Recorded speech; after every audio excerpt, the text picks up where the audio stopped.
अब हम लोग हैं आज अक्कलकोट में और अब हम जा रहे हैं स्वामी समर्थ महाराज जी के दर्शन करने। महाराज जी जो भी पहली बार ये गांव में आए ना 1857 में है। और इसके बाद हम लोग निकलने वाले हैं कोल्हापुर के लिए। कोल्हापुर से पहले हम सोच रहे हैं कि अगर टाइम हो गया हम लोग पहुंच गए तो हम लोग आज ही बाड़ू मामा करके एक है उनका भी दर्शन कर लेंगे, या फिर हमें कल करना पड़ेगा। तो देखते हैं जिस सबसे हम लोग यहाँ से निकलेंगे, बीच में नाश्ता वाश्ता करने के लिए भी रुकेंगे। तब अब से मिलते हैं हम लोग कुछ देर बाद, ठीक है।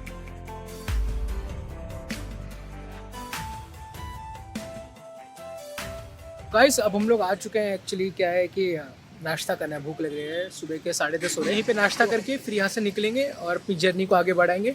तब से मिलते हैं नाश्ते के बाद। चलिए फिर।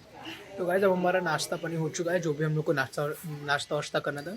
तो अब हम चलते हैं कोल्हापुर की ओर। और कोल्हापुर से ज़्यादा मेरे को लगता है हम लोग का बस टाइम बचेगा। तो जैसे मैंने बताया था बाड़ू मामा जाएंगे, तो आपको वो भी दिखा दूंगा बाड़ू मामा। तो अभी हम चलते हैं, फिर अब से मिलते हैं थोड़ी देर में। ओके चलिए फिर।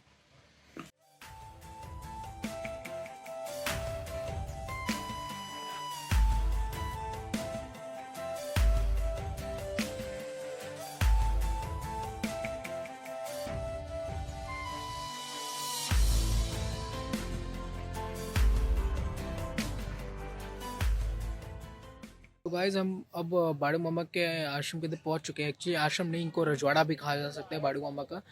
तो ये जो है ये कोल्हापुर से 35 किलोमीटर्स दूर है।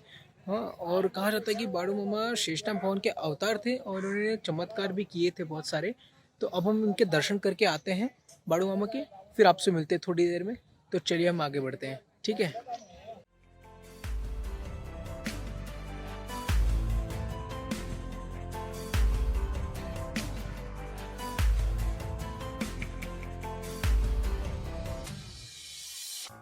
तो गाइस हम लोग बाड़ू मामा का दर्शन करके आ चुके हैं। ऐसा कहा जाता है कि बाड़ू मामा जो थे वो बताते थे हमने आप लोग को कि ये शेषनाग भगवान के अवतार थे और ये अकोल में पैदा हुए थे, महाराष्ट्र के, और अकोल में ही रहे थे।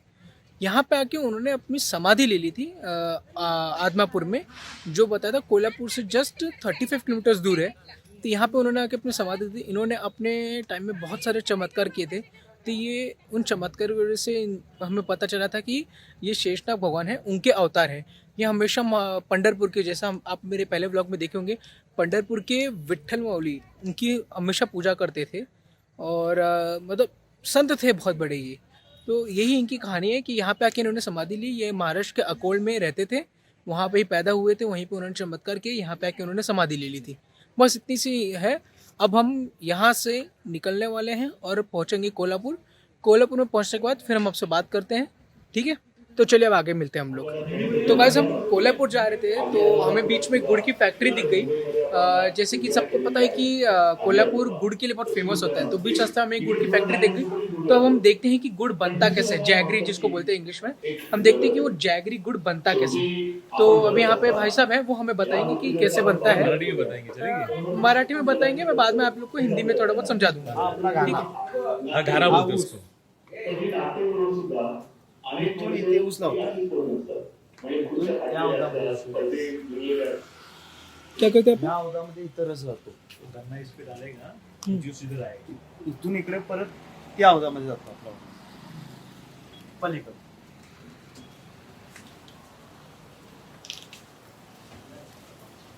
परत इथून इथे येतो.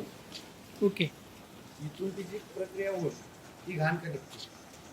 हाँ। परत इथं गुळ तयार होतो. काकवी इथे काकवी, हाँ काकवी, हाँ इथं गुळी येते आपल्याला परत हातामध्ये. हाँ हाँ हाँ ती हातामध्ये गुळी आल्यानंतर आम्ही पुढे नेतो आणि तिथं तिची पोचणी करून त्याचं साचे बनवतो. ओके ठीक है। तो अभी इन्होंने मुझे बता दिया कि कैसे क्या है। तो हमारे साथ जो अंकल है विश्वनाथ अंकल, ये हमें बताएंगे कि कैसे क्या प्रोसेस है, हिंदी में बता देंगे। यहाँ से गन्ना है ना, यहाँ से गन्ना इधर आके इसका जूस निकलता है। इसमें डालें। इसमें डाल के गन्ना, इसमें डाल के यहाँ से जूस निकलेगा। फिर वही जूस इधर आके इधर से इधर जमा होने के बाद यहाँ से पाइप से उस तरफ जाएगा और ब्लू टंकी में जाएगा। ब्लू टंकी में जाके इधर आके उसका पूरा जूस बन के प्रक्रिया पूरा मिक्स करके उसका पूरा कचरा विचरा निकाल के बाद में वहाँ रख के, हाँ, इसको पूरा कचरा विचरा निकाल के तो पूरा कचरा बिचरा निकाल के पूरा ये सब इसमें करके बाद में इसमें गुड़ की प्रक्रिया यहाँ होगी, फिर आगे जाके गुड़ तैयार होगा। ऐसा डाल के सब क्या प्रक्रिया होगी, गुड़ की प्रक्रिया आगे हो जाएंगी। तो गाइस ये ब्राउन वाला जो है ये विदाउट केमिकल्स का है, और जो वाइट वाला है ये केमिकल्स का है, बट ये प्योरेस्ट फॉर्म ऑफ गुड़ है, प्योरेस्ट फॉर्म ऑफ जागरी, और बहुत अच्छा होता है। एक्चुअली शुगर का रिप्लेसमेंट सबसे अच्छा है। पहले लोग यही खाते थे, अब तो शुगर आ गया, पहले लोग तो गुड़ ही खाते थे। तो ये देखिए पूरा इनका स्टोरेज देख लीजिए, यहाँ पे पूरा भरा पड़ा है गुड़ से, और ये ज़्यादा अच्छा होता है एक्चुअली। जो गुड़ होता है ये ज़्यादा अच्छा होता है शुगर से, इससे डायबिटीज़ नहीं होती, और बोला जाता है कि गुड़ ही खाना चाहिए डायबिटिक पेशेंट्स को, क्योंकि ये ज़्यादा शुगर लेवल बढ़ाता नहीं है और हेल्थ के लिए बहुत अच्छा रहता है। ठीक है, तो जैसा अभी उन्होंने बताया था कि वहाँ से जूसेस आते हैं, तो इधर उसको उसके सारे कचरे निकलते हैं और यहाँ पे फिर वो पूरे गुड़ को शेप दिए जाते हैं।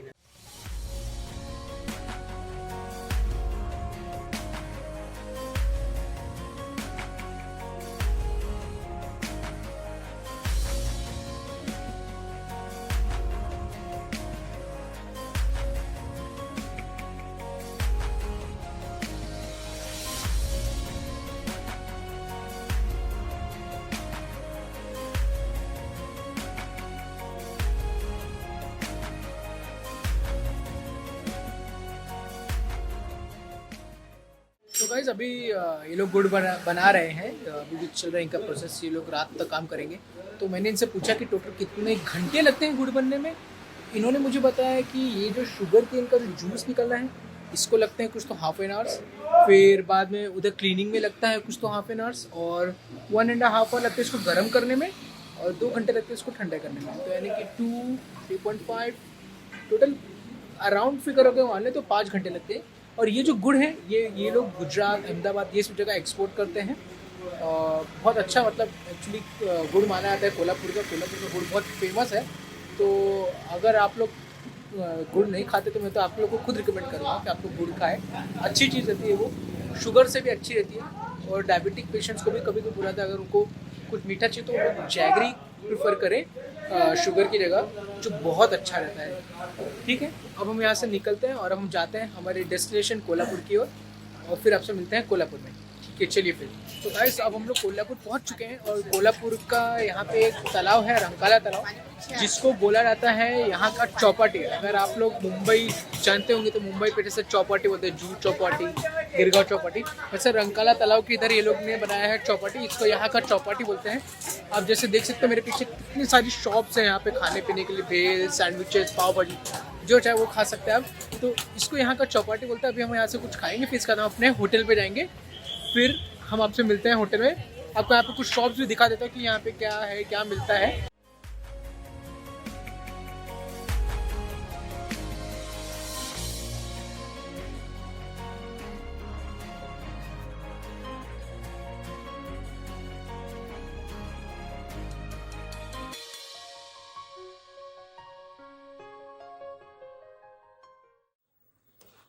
तो गाइस अब हम अपने होटल में आ चुके हैं। होटल पल्लवी नाम है इसका।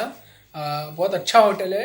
कल सुबह आपको इसकी सारी डिटेल्स दे दूंगा, आपको ओनर से भी बात करा देंगे कल के ब्लॉग में। तो अभी कुछ बज रहे हैं रात के 10:30। बहुत थक गए हम लोग, सुबह से ट्रैवल कर रहे हैं, तो अब हम बस सोने जा रहे हैं और इस ब्लॉग को भी हम इधर ही एंड करते हैं। आई होप आपको आज का हमारा ब्लॉग बहुत अच्छा लगा होगा। आज मतलब ऐसा कह सकते हैं कि कल हम लोग ने सब भगवान के दर्शन किए थे, तो आज सब संतों के दर्शन किए थे। स्वामी समर्थ महाराज, चोरप्पा महाराज, उनके शिष्य बाड़प्पा महाराज, फिर बाड़ू बापा, बाड़ू मामा, तो हम लोग ने इन लोग के दर्शन किए। तो आज सब संतों जी का दर्शन हो चुका है। अब बस हम बहुत थक चुके हैं। अब इसके बाद हम जा रहे सोने और मिलेंगे आपसे कल। तो मिलते हैं अगले ब्लॉग में। Good night and Radhe Radhe.